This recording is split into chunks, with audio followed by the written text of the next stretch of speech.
power of the sea is awesome. Its large waves have 3 tons of pressure per square foot.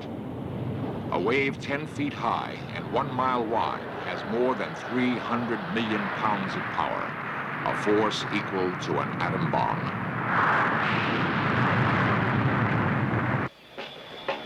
Millions of Americans throng to the beaches each summer weekend. All of us assume we are safe from tidal waves. Our sense of security can suddenly be shattered. This happened in the Kuril Islands north of Japan in 1969, as seen in this extraordinary film of the actual tidal wave.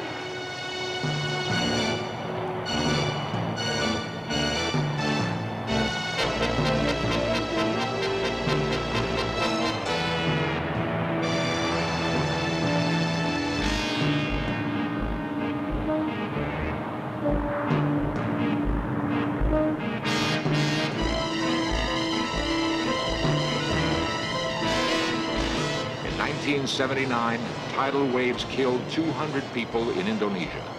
Where will they strike next?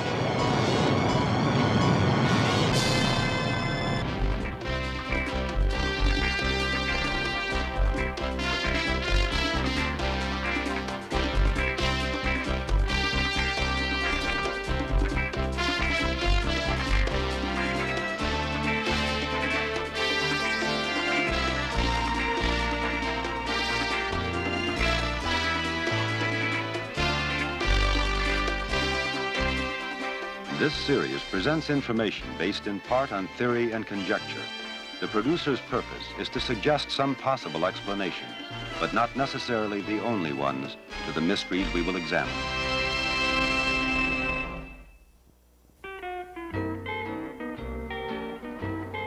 Hilo, Hawaii, a peaceful coastal town located in the middle of the Pacific Ocean.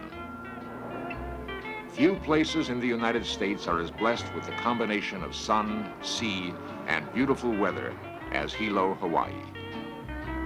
At the same time, few places are as constantly threatened. On April Fool's Day 1946, a tremendous tidal wave took the residents of Hilo by surprise.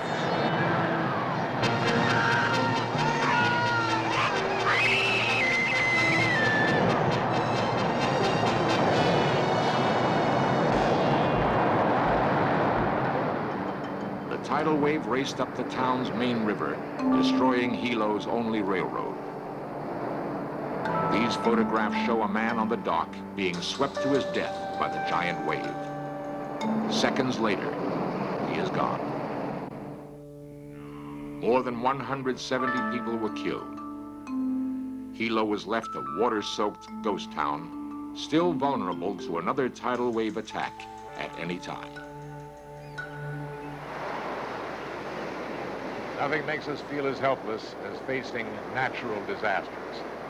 We're frightened by the prospect of feeling an earthquake or being caught in a tornado, a thunderstorm, or a fire.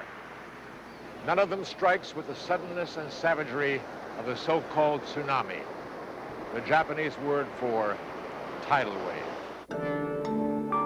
They are born miles below the surface, underneath the seemingly tranquil ocean floor. Strong underwater disturbances, such as a volcanic eruption, may generate a tsunami.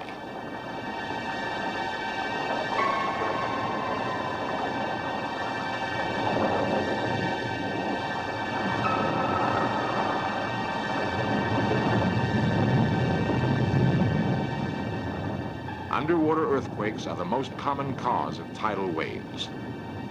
When the Earth shifts vertically, tons of water are forced upward. A series of tidal waves form on the surface, spreading out from the epicenter in every direction. The massive energy of the wave pulsates to the deepest depths. Once born, the tsunami cannot be stopped or controlled.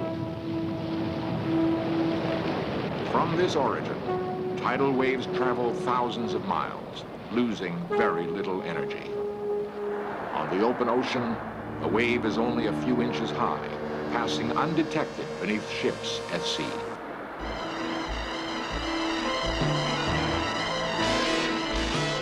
races across the ocean at speeds in excess of 500 miles per hour. Each wave more than 100 miles long. As the tsunami enters shallow water, it suddenly slows down. The forward energy can rise up hundreds of feet, forming a terrifying wall of water.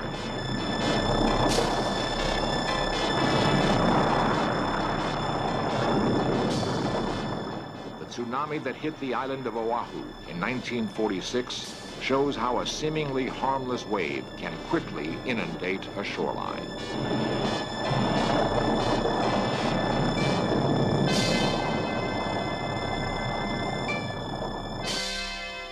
The Pacific Tsunami Warning Center was established in Honolulu to predict where tidal waves will strike.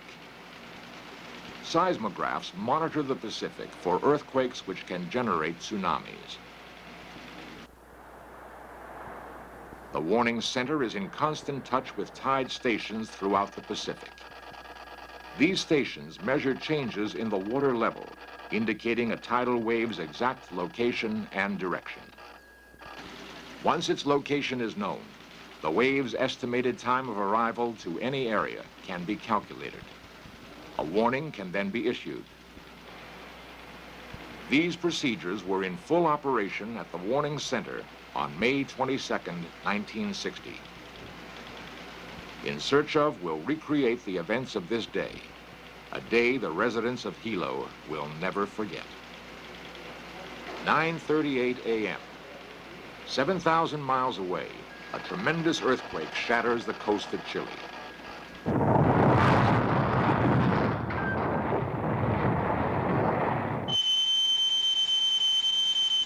Seismographs at the Warning Center violently react to the earthquake's intensity. Tom, we got a big one here. What do we have, Ed? Well, it looks like oh boy, that's a big peak. Looks like we got a real good quake here. It is now a race against time. The men at the Warning Center first determine the quake's magnitude. 8.5, Tom. We got a tsunami.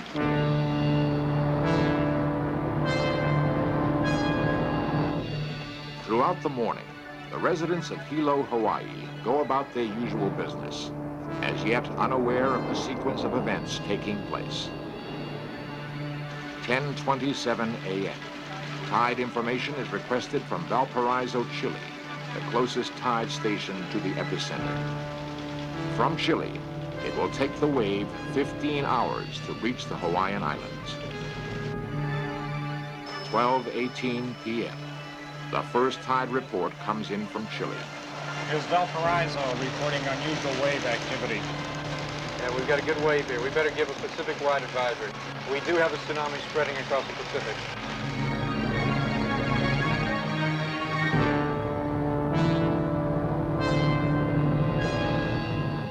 James Look of the Army Corps of Engineers is sent to Hilo to record eyewitness observations.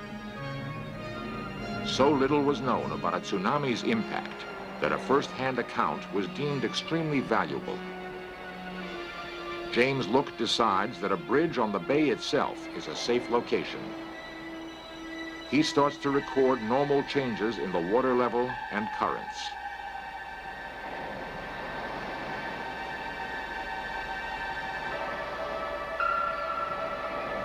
at 12:19 p.m.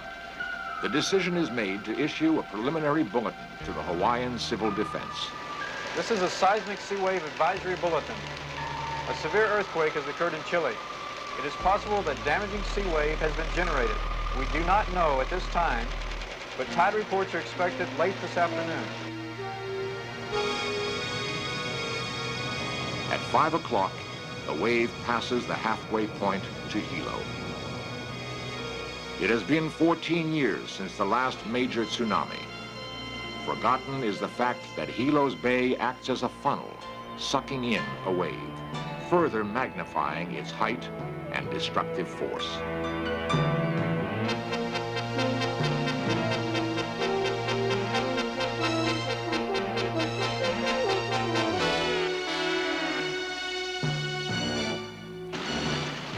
At 6:47 p.m., the general warning is issued to the public. Attention all stations. Attention all stations. This is the Pacific Tsunami Warning Center. This is a tsunami warning. A severe earthquake in Chile has generated a tsunami which is spreading over the Pacific Ocean. The estimated time of arrival of the first wave is 12 midnight for the island of Hawaii and about 30 minutes later for the island of Oahu. The danger may last for several hours. The intensity of the wave cannot be predicted.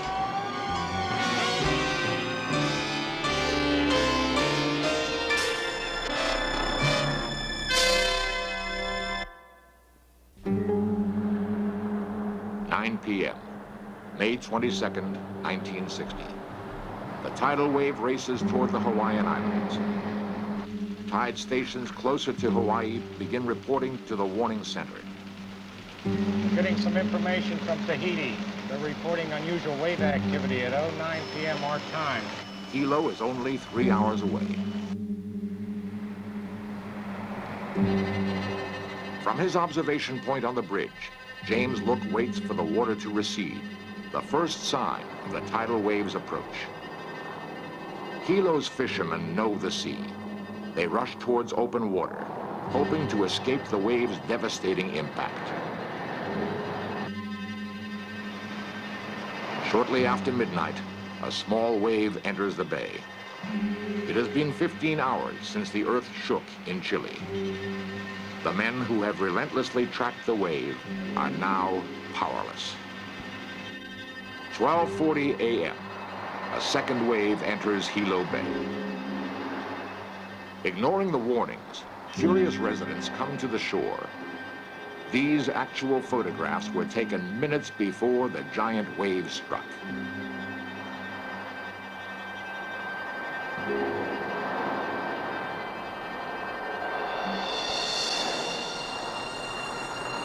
At 1 a.m., the water recedes, sucked into the approaching tidal wave.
Eight waves attacked Hilo.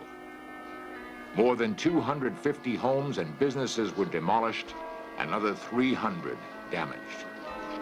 Loss of property amounted to more than $40 million.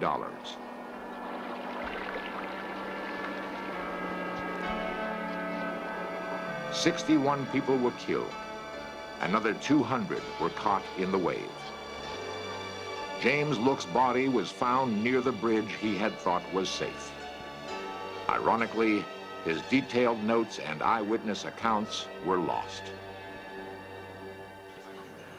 2 decades have not wiped out the memories.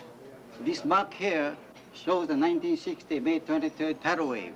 This is how high the wave had come in this particular restaurant. I find that being curious is one of the worst things that can happen to a human being. People should never be curious in the event that there is a tidal wave coming. The wave had hit us, and the dining room set went against the back door, so we couldn't go out anyway. Things happened so fast that I was running away from the wave, and I just couldn't think about anything else but running. Harry Kim of the Hawaii County Civil Defense. The 1960 tsunami was a tragic experience, I think, primarily because the Hawaii County government, state government, territory, civil defense, to me, I cannot put it in no other words except we botched the job. The warning was poor, the evacuation system was non-existent, the setting up of inundation lines were non-existent. The 1960 wave proved that something had to be done to prevent another disaster. To rebuild the downtown seemed futile. Unless the right answers were found, Hilo would be doomed to more death and destruction.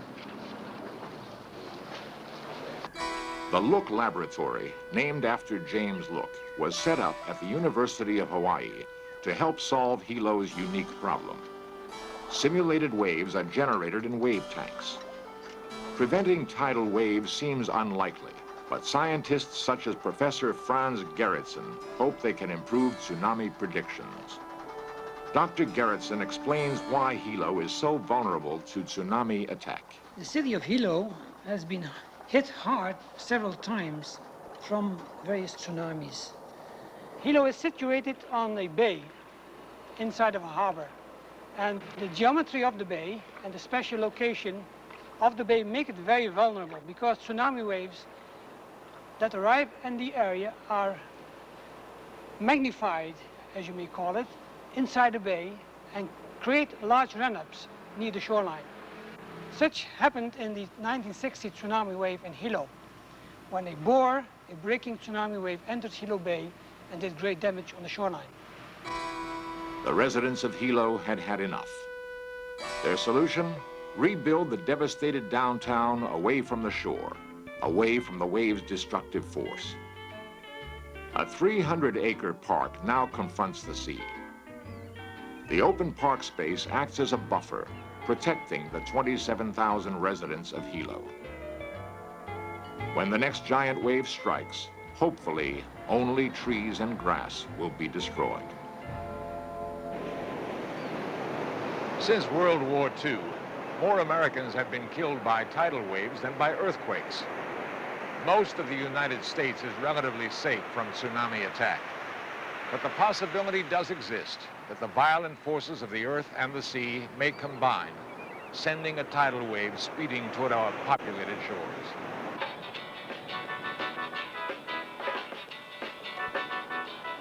"30 million Americans live on the West Coast, most never having experienced a tidal wave. People associate the West Coast with earthquakes, not tidal waves. What would happen if a tidal wave were racing towards Southern California? In Search Of simulates this possibility.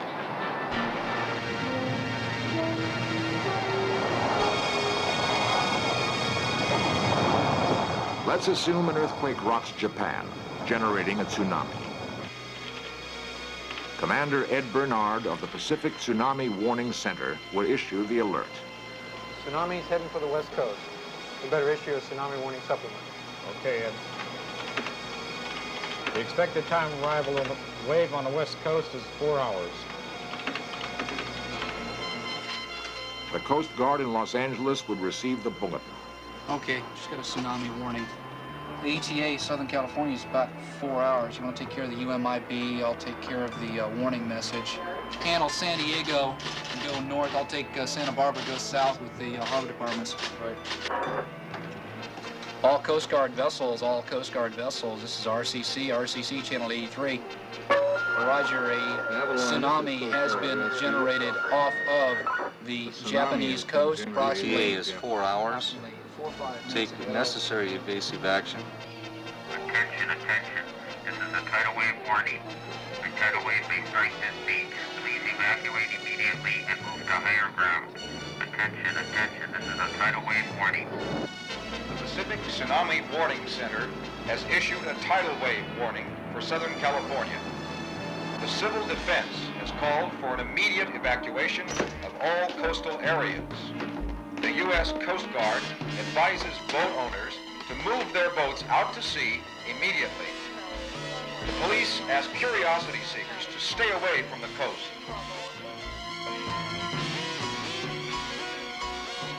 Would Los Angeles be prepared? If an actual tidal wave was coming, would the warning be heeded? Experts agree it is not a question of whether another tidal wave will strike, but when.